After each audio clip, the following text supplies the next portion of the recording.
ele fala especificamente sobre a importância do resgate.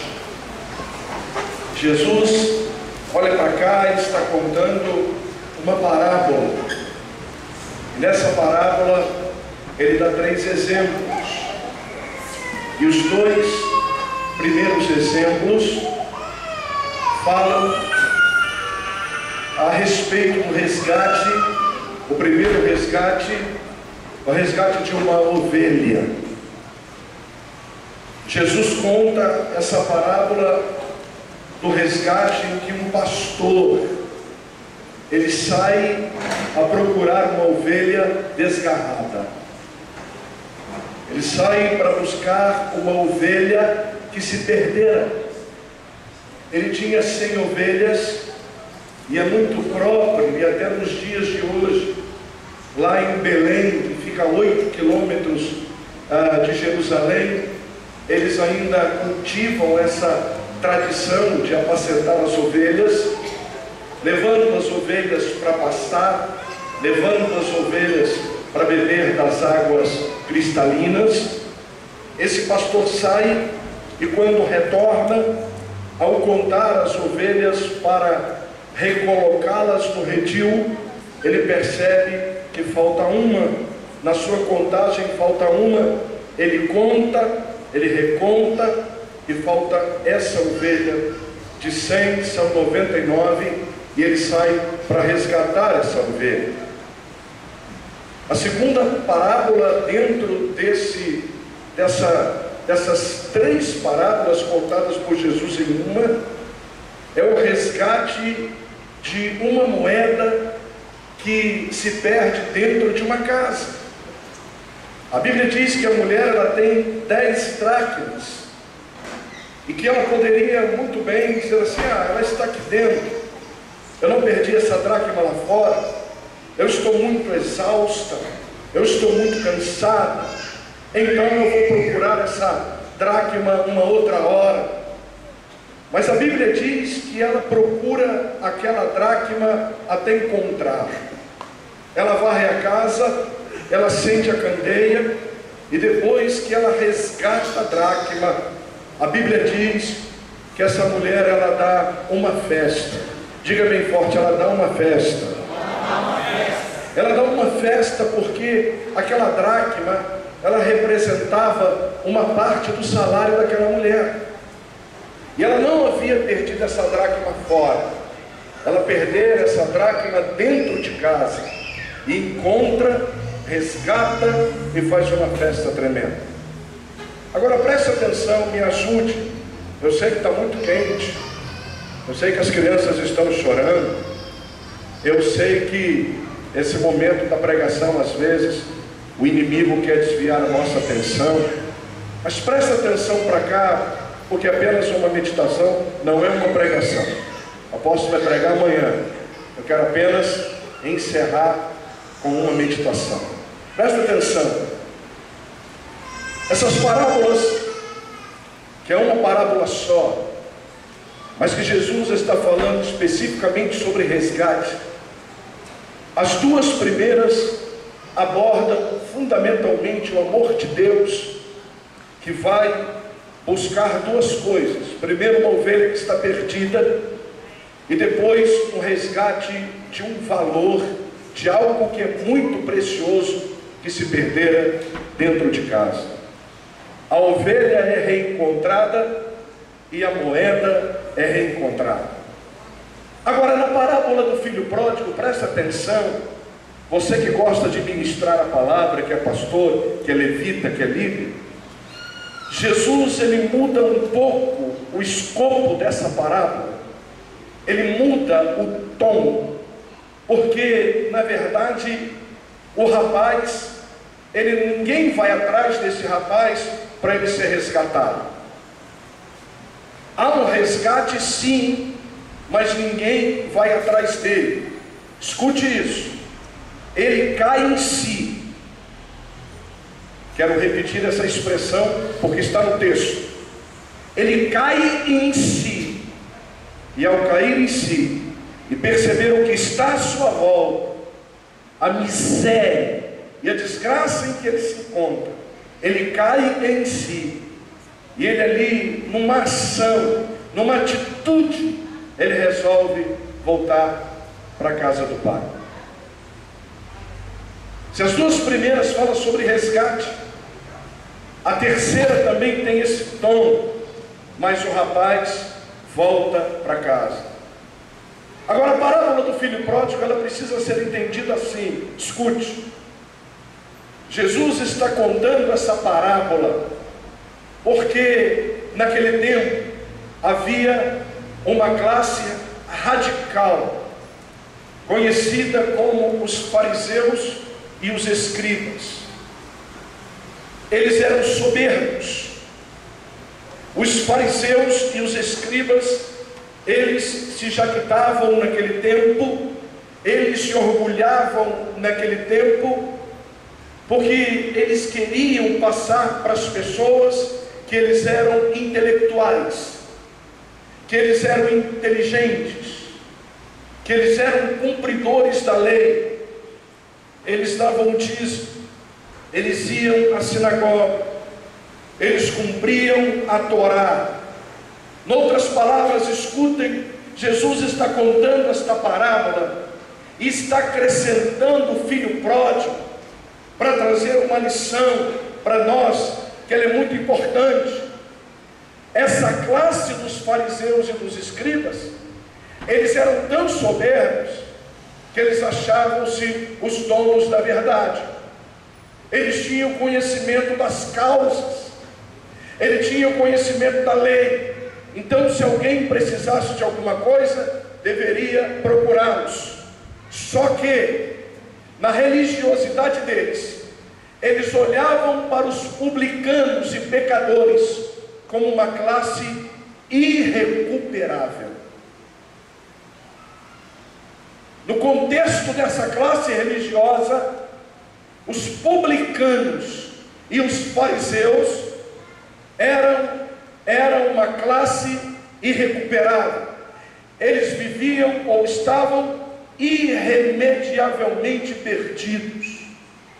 Não havia solução para eles, não havia esperança para eles, não havia como recuperá-los, não havia como ajudá-los, não havia como restaurá-los ou resgatá-los.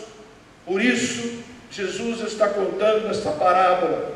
2 filhos, o mais velho fica, o mais novo dá um grito de independência e vai para o mundo. E o mundo chama, presta atenção, porque o mundo tem uma voz. E o mundo chama esse rapaz. O mundo chama esse rapaz e diz para esse rapaz o seguinte: olha, gasto que você tem, dá um grito de independência, sai debaixo desse paternalismo em que você está, se desvia, dá um grito, sai de casa, vai conhecer as meretrizes, que eram as prostitutas que vendem os seus corpos, vai conhecê-las, vai beber com as pessoas, vai fazer amizades novas, vai conhecer o futuro. Agora escute, é como que a gente hoje dizer assim: eu vou deixar para mudar a minha vida no ano que vem. Eu já estou ouvindo isso de pessoas que estão dizendo assim: 2013 eu serei diferente, ano que vem eu serei uma nova pessoa, no ano que vem eu vou trabalhar para Deus, no ano que vem eu não vou cometer os mesmos erros que cometi nesse ano, no ano que vem eu vou fazer isso, no ano que vem eu vou fazer aquilo. Escute, porque isso é uma mensagem mundana. Porque o que a gente tem que fazer, a gente não pode esperar um momento. Porque o que essa parábola nos ensina é que a esperança, há uma esperança, que há um novo início, que há um novo recomeço, há uma nova esperança, e que essa esperança não está no mundo, e nem num grito de rebeldia ou independência, que esse recomeço está em Deus. Primeira coisa que essa parábola vai nos ensinar: E esse recomeço tem nome. Esse recomeço se chama o Evangelho. Que evangelho abençoado! Que mensagem é essa gloriosa que a igreja prega? Uma mensagem de recomeço.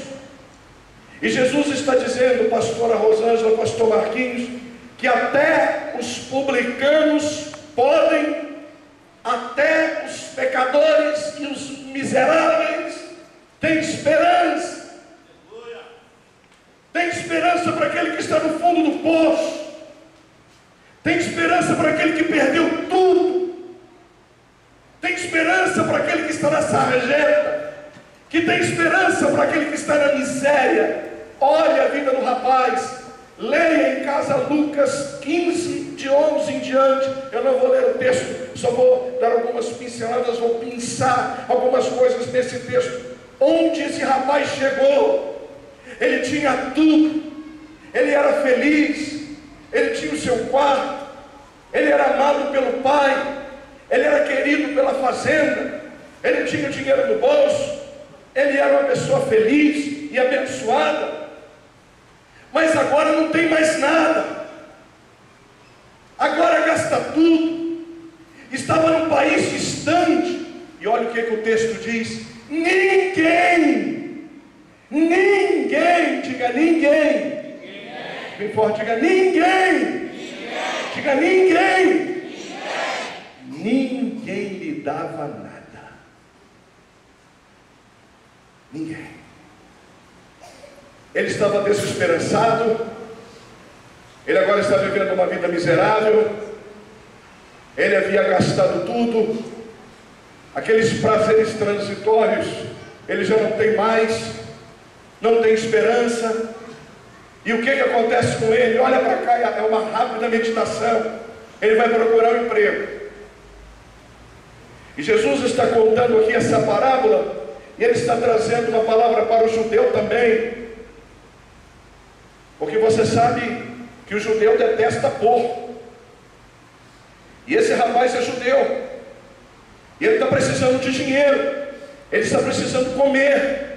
Ele está precisando pagar o aluguel. Ele está precisando comprar uma roupa. Ele está precisando de recursos. Bate aqui e recebe um não. Bate ali e recebe um não. Bate aqui, outro diz que também não vai dar nada para ele. Até que alguém disse assim: olha, tem um emprego aqui para você. Você aceita? Ele diz: aceita, eu pego qualquer coisa. Ele diz assim: eu estou precisando de alguém para cuidar dos meus porcos, entrar dentro do chiqueiro e dar lavagem, bolota para os porcos, comida para os porcos. Quero voltar um pouco para a gente pensar que resgate é exatamente isso. É que a gente está vivendo uma vida na presença de Deus e o diabo começa a buzinar no nosso ouvido dizendo que não está bom, dizendo que muitas coisas que a gente vivencia ou evidencia é uma utopia, que a gente tem que dar um grito, e que a gente tem que conhecer, e que a gente tem que sair, que a gente tem que abrir mão de algumas coisas, que a vida cristã não é fácil, que a vida cristã exige um grito nosso a cada dia, um grito de não. Que a vida cristã nos faz repensar as nossas convicções antes da gente ceder. Que a vida cristã nos faz saber que só tem um que dá e que não lança em rosto, que é o nosso Pai. Aleluia.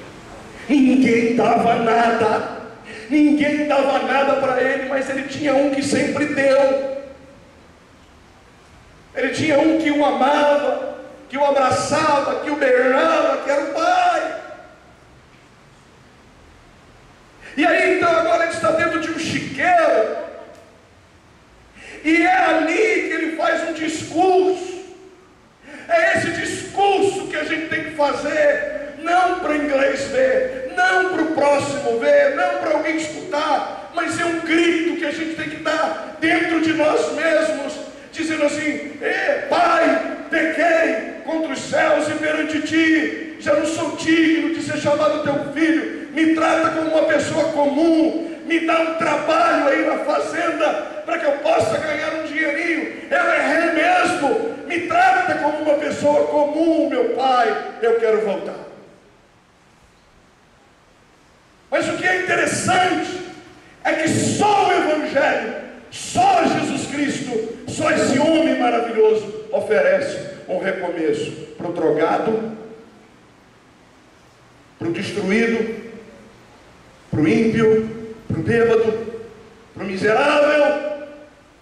Só Ele, mais ninguém.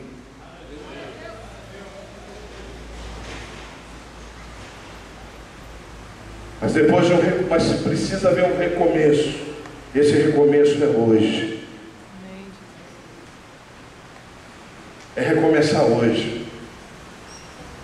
Porque o ano de 2013, querido, escute aqui, não é uma palavra pessimista, porque você sabe que o seu apóstolo não é. Os mesmos problemas que você enfrentou esse ano, você vai enfrentar em 2013 e se bobear até maiores. Nós temos que profetizar coisa grande para 2013. Mas a gente tem que começar a profetizar hoje para nós.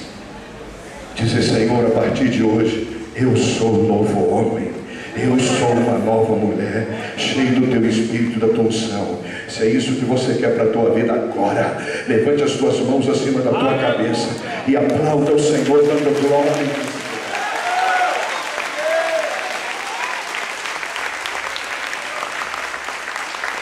Esse amanhã pode não chegar, querido.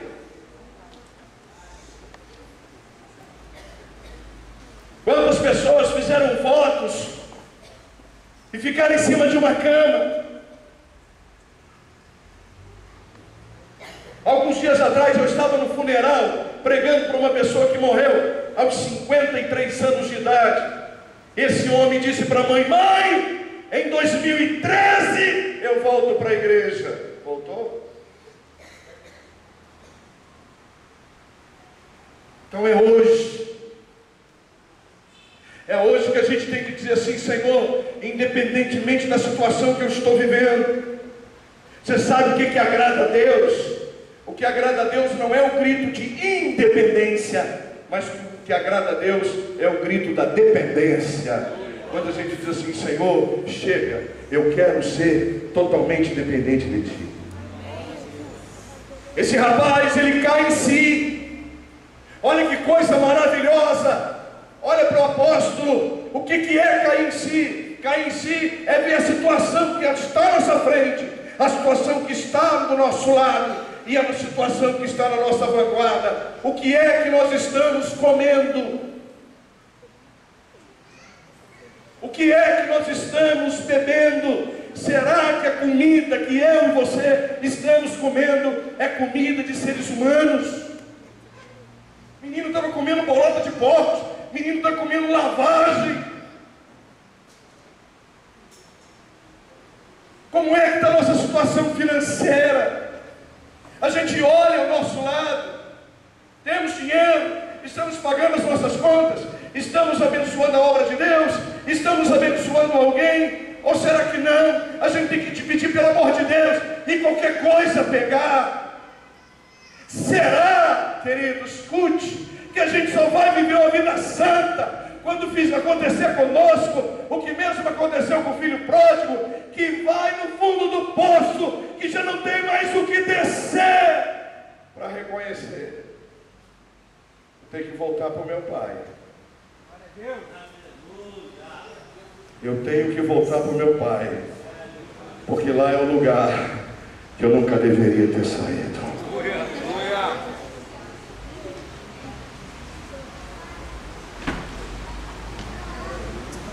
Ele cai em si. Ele cai em si porque ninguém lhe dava nada. Onde que o mundo tem uma palavra de vida para você? Temos confiado mais no homem, naquele que trabalha com a gente, naquele que anda com a gente, naquele que dirige para a gente, naquele que conversa com a gente, naquele que dá tapinha nos nossos ombros. naquele que diz que a gente é bonito. A gente pode se decepcionar, porque a Bíblia diz que todo homem é mentira. E a Bíblia diz: maldito o homem que confia no outro homem. Mas a gente nunca vai se decepcionar com o nosso Pai. Amém, Jesus. Glória a Deus. E quando Deus tem um propósito com a gente, Ele permite algumas coisas. Cair em si é olhar a situação que está ao nosso lado. Cair em si é não ver solução. Cair em si é reconhecer que a gente não pode resolver os nossos problemas por aquilo que a gente tem, pela faculdade que a gente cursou, pelo dinheiro que a gente tem no bolso, que a gente não vai conseguir vencer as nossas crises depressivas, que a gente não vai conseguir vencer os nossos traumas, que a gente não vai conseguir vencer as nossas angústias, a não ser que seja debaixo da paternidade de Deus.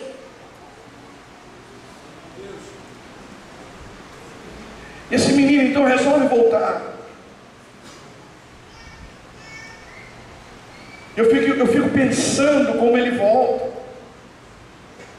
E o texto diz assim, é uma ação: levantar-me-ei e irei ter com meu pai. Ele está dizendo levantar-me-ei. Isso é uma ação. É aquela pessoa que de repente é alvejado por uma seta e fica se enchendo de remédio e não tem discernimento que aquela doença ali é uma coisa maligna, que só uma oração de 3 minutos ou 2 minutos e meio ou 1 minuto a coisa vai embora. Levanta e diz: eu não aceito isso para a minha vida, eu não aceito essa doença. A Bíblia diz que não vai ficar nenhum inválido na casa de Deus. A oração feita por um justo pode muito em seus efeitos. Esses dias algumas pessoas sonharam que a Jaqueline estava numa van e que a van virou e a Jaqueline morreu, e aconteceu, e ela precisou entrar numa van para ir a uma programação do trabalho dela. Falou: pai, vou ou não vou? Eu falei: vai, porque a oração feita por um justo pode muito em seus efeitos. Oramos, cortamos a maldição, já foi livramento, ela foi, voltou e não aconteceu nada. O grande problema é que a gente não levanta. O grande problema às vezes é que a gente não luta contra o gigante.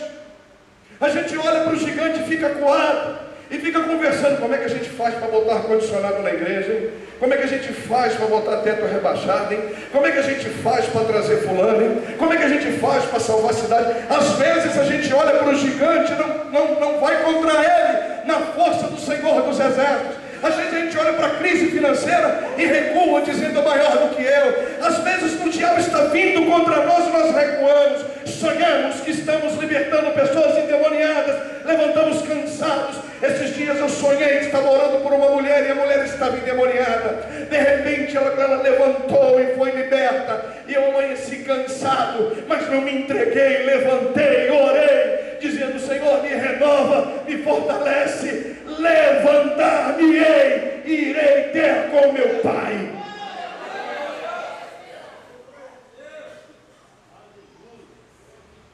Deus falou para Jonas: Jonas, levanta-te, vai à cidade de Nínive e clama contra ela. Ela está subvertida, muitos pecados. E sabe o que ele faz? Ele se levanta, mas vai para o lado contrário. Capítulo 2, ele passa por tudo aquilo e o Senhor diz: Jonas, filho de Amitai, eu te toquei, eu te chamei, eu te vocacionei. É você, não é outro, é você. Levanta e vai a Nínive. Ele levantou, ele foi, bem sucedido.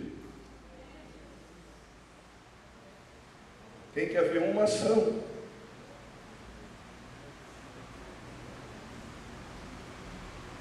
Às vezes a gente diz aqui que aquela palavra foi maravilhosa e foi para mim. Mas o que adianta? O que adianta se a palavra não foi para nós e a gente não muda? O que adianta se a palavra foi para nós e a gente foi tocado e não toma uma decisão? O rapaz diz assim: já entendi, vou voltar. E ele volta fedendo, ele volta como ele está. Ele não toma um banho para enganar o pai. Ele não diz assim: eu quero comprar um perfume da Natura, ou um perfume Calvin Klein, ou Azarro. Eu quero comprar um perfume, me dá um perfume, vou tomar um banho e vou chegar para o meu pai e vou dizer assim: pai, sofri pra caramba, mas tudo bem, estou aqui de pé, aqui, me dá um trabalho aí. Não! Ele vai como ele está, ele vai cheirando a porcos, ele vai arrebentado, ele vai humilhado, ele vai como ele está, e o pai o viu de longe, porque não tem jeito. Deus sabe quem são os seus, Deus reconhece os seus filhos. Aplauda ele, glorificando a Deus. Mais forte, mais forte. Leninha, que coisa maravilhosa, a Bíblia diz: o pai o avistou de longe. Repita comigo isso, diga: o pai, fala forte, o pai, o avistou de longe. Você pode não estar sendo visto por muita gente, mas o pai te conhece. Aleluia. O pai te vê, ele te ama, ele sabe o que você está passando, ele sabe como você chegou aqui, ele sabe.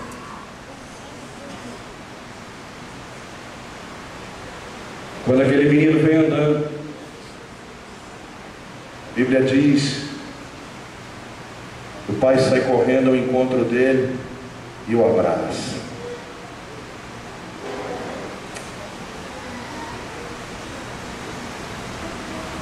Olha para cá, porque olha o que é profundo. Eu quero encerrar essa meditação.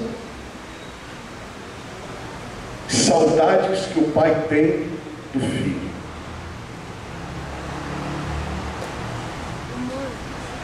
Uma pessoa que prega, se ela parar de pregar, o pai tem saudades.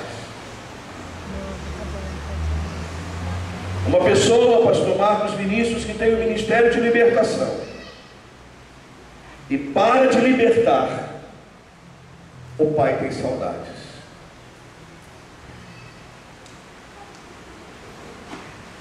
Uma levita que dança, que tem uma dança profética, que recebeu esse manto do Eterno, que dança para a glória de Deus, parar, o pai sente saudades da dança do filho.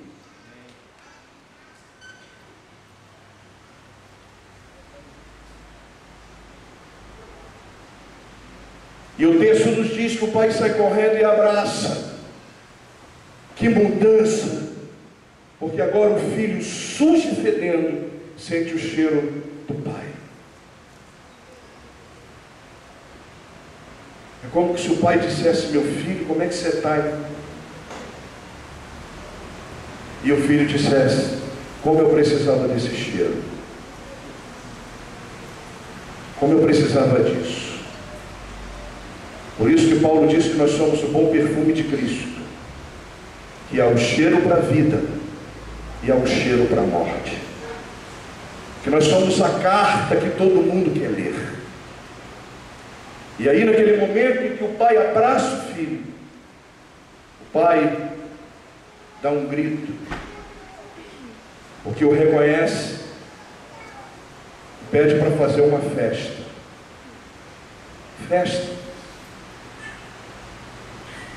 Aí o mais velho que está na fazenda diz: festa? Qual o motivo? Meu pai não está fazendo 25 anos de bodas de prata. Meu pai não está fazendo 50. Eu não estou de aniversário. O neto dele não está de aniversário. Que festa é essa, eu quero saber. Aí alguém que vê aquela cena do pai abraçar o filho desviado, do pai abraçar o filho que estava no mundo, do pai abraçar o filho que sai daquele chiqueiro e que volta, ele sai correndo para dizer assim: é teu irmão, o nosso irmão voltou. tem festa. Mas não tem ninguém de aniversário. Mas não precisa. Mas qual é o teor da festa? Me fala o tema da festa. E o homem deu um grito. O teu pai falou lá e eu ouvi. É que o teu irmão estava morto e reviveu. Tinha se perdido e foi achado. Dê um aplauso para esse Deus glorioso.